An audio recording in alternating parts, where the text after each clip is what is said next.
कल हमसे एक मैया ने पूछा, बोले सब जगह स्त्रियों को ही क्यों समझाया जाता है, पुरुषों को क्यों नहीं समझाते? यहां पर पंच धर्म भी जो भीष्म पितामह कह रहे हैं उसमें कौन कौन से धर्म है?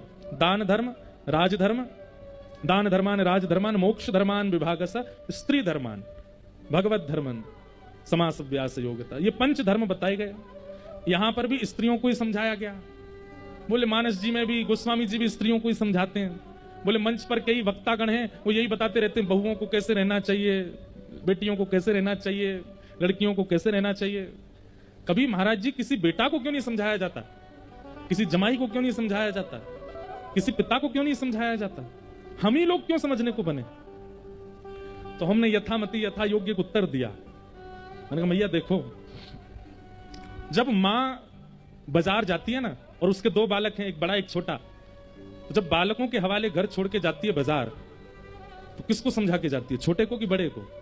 बड़े को समझा के जाती है। ए सुन, मोटर बंद कर देना, एसी बंद कर देना, अंदर से किवाड़ लगा लेना, फोन अपने पास रखना, और ये छोटे भैया को भूख लगे तो बिस्किट खिला देना, और कोई भी आए दरवाजा मत खोलना। अब उस समय बड़ा रोने लगे, हर काम मुझे ही बताती, इसको बोल के जाओ ना, ये क्या करता है, पूरे दिन खड़ा रहता है, पूरे दिन सोता रहता है। तो मां क्या कहती है? तू बड़ा है, तू बुद्धिमान है, तू ज्ञानी है, तू समझदार है, तू जिम्मेवार है। ये क्या, ये तो अबोध है। कुछ समझ आई? बताया उसी को जाता है जिसके ऊपर जिम्मेवारियां होती हैं।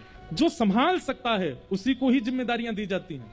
एक महिला पूरे घर को संभालने की जिम्मेवारी रख सकती है। घर के बाहर तो कई बार मित्र भी शत्रु हो जाते हैं, पर घर के अंदर का यदि शत्रु हो जाए ना तो आपको कोई नहीं बचा सकता।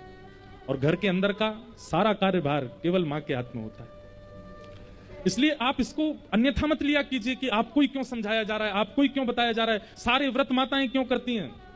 भाई व्रत वही करेगा जिसका व्रत फलीभूत होता है। माताएं व्रत करती हैं, उनका व्रत फलता है, उनका व्रत लगता है। एक पुत्र को, एक पति को, एक पिता को